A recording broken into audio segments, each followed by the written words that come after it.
Olá, pessoal do primeiro ano, tudo bem? Vocês que ficaram em ensino remoto, né? Gravo esse vídeo aqui para explicar para vocês nessa aula o capítulo sobre as águas, sobre a hidrosfera, né? Então, a gente vai falar hoje, nessa aula, sobre as águas oceânicas, tá certo? Então, vamos lá, vou compartilhar aqui com vocês a apresentação, né? Então, a ideia é que a gente trabalhe com vocês hoje a questão das águas oceânicas, na hidrosfera, as águas oceânicas. Numa aula posterior, a gente vai trabalhar, vai falar com vocês aqui a respeito das águas continentais, né? Então, um primeiro ponto importante para a gente começar, né, é entender a distribuição da água no planeta, apesar de mais de 70% da superfície do planeta ser composta de água, 97,5% dessa água é água salgada, né? Só 2,5% da água na superfície terrestre é água doce, como vocês podem ver aí nesse gráfico, né? E esses 2,5% de água doce que a gente tem, 68, 69% está na forma de gelo, né, em geleiras ou nas neves eternas, né? 29%, quase 30%, são águas subterrâneas, em aquíferos, em lençóis, né? 0,9% dessa água que está a chamada água doce, né? Está na forma de pântanos, de solos, né, aprisionada nos solos, e só 0,3% da água, de fato, em rios e lagos, né? Isso é importante a gente entender por quê? Porque, apesar da abundância da água no planeta, nem toda essa água é potável, nem toda essa água está disponível. E daí a preocupação nossa com a questão da escassez da água, né? Em função da poluição, em função do mau uso que a gente tem da água, a água tem se tornado um recurso escasso, apesar de abundante, né? Uma grande contradição, tá certo? Então, entender essa distribuição da água é muito importante, né? Nós não temos uma água potável tão disponível assim. Bom, a água, como vocês sabem, ela é um recurso renovável, né?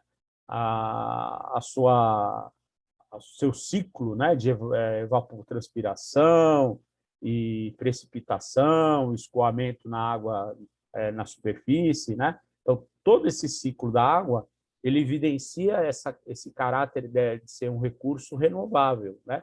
Então, esse é um esquema que representa aí, como vocês veem, como que a água circula no planeta, né? Então, a água em diversos estados, na forma de gelo, na forma de vapor, e na forma líquida, como a gente conhece comumente como água, né? Ela exerce esse ciclo, né? Então, evaporação, condensação, precipitação, o escoamento superficial, né, nos continentes, né, a infiltração da água para abastecer os aquíferos, a chamada água subterrânea, né? Então, todo esse ciclo de renovação é importante a gente entender que faz da água esse recurso que é renovável. Porém, né, não podemos esquecer que nem todas as regiões do mundo esse ciclo se dá de uma forma abundante, nem todas as regiões do mundo, em função do clima, né, e em função do uso que o homem faz da água, tem água disponível, né? Então, vamos começar a falar das águas oceânicas. Como eu disse, elas recobrem aproximadamente 71% da superfície terrestre, né?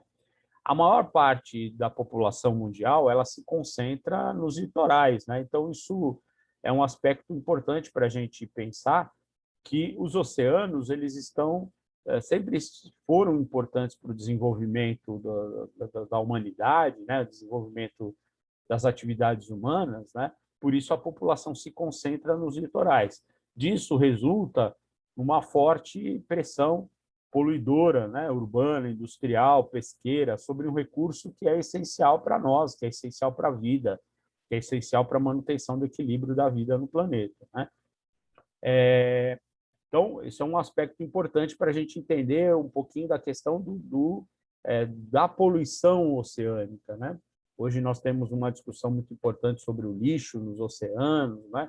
Então, a poluição dos oceanos alcançou um grau muito acelerado nos últimos anos e isso preocupa muito.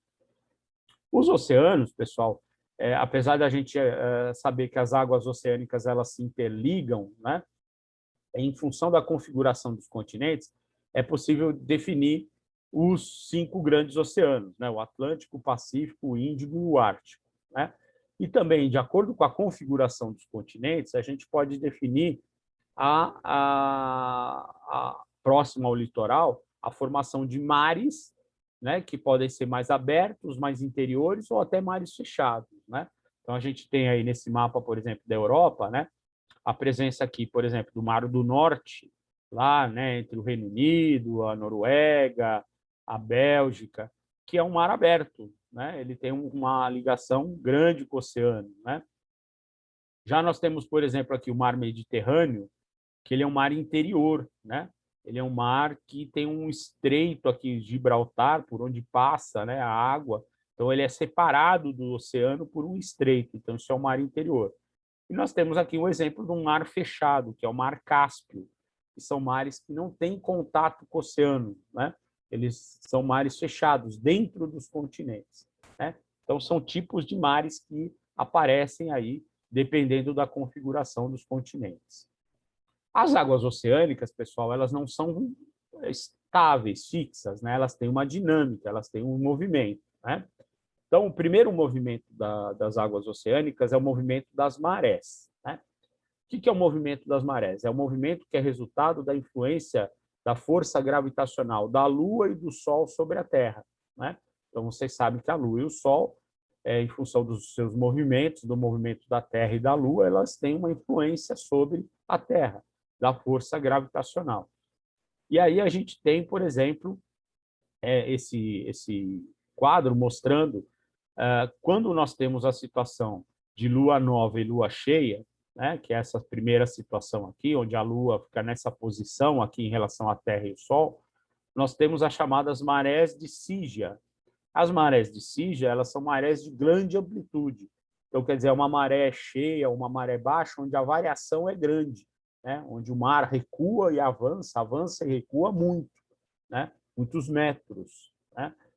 Já, por exemplo, na chamada maré de quadratura, quando é lua minguante ou lua crescente, né? Nós temos uma maré com menor amplitude, né? Então, a influência da força gravitacional da Lua e do Sol sobre a Terra resulta na variação das marés, né? Um outro movimento, uma outra dinâmica que os oceanos apresentam são as correntes marinhas ou as correntes marítimas, né? As correntes marinhas na sua superfície, que são esses fluxos da água que ocorrem nos oceanos, como vocês podem ver aí nesse mapa, né? Eles ocorrem em função dos ventos, né? E do chamado efeito Coriolis, que é o efeito da força de rotação, do movimento de rotação da Terra sobre o deslocamento das águas, né? Então, de acordo com esse deslocamento superficial, nós temos aí as correntes marítimas, que são tão importantes para o clima, né? Estudamos isso lá na aula sobre clima, que elas interferem nos climas, né? Nos locais por onde elas passam. Então, temos aí as correntes marítimas quentes, né? E frias. As quentes partem das regiões equatoriais e tropicais para os polos, e as correntes frias, ao contrário, né? Parte das áreas temperadas e dos polos para as áreas equatoriais, né? Existe uma dinâmica, um movimento também das correntes que é provocada pelas diferenças de temperatura e salinidade, né? É a chamada diferença termoalina, né? Entre as águas, principalmente entre águas profundas e águas superficiais, que é também responsável pelo movimento das águas em correntes marinhas, certo? É isso, pessoal. Então, nessa breve aula, né, explicamos aí para vocês a importância dos oceanos, dos continentes. Assistam os vídeos que estão na aula, principalmente aquele que fala sobre a poluição dos oceanos, tá bom? Um abraço e até mais para vocês.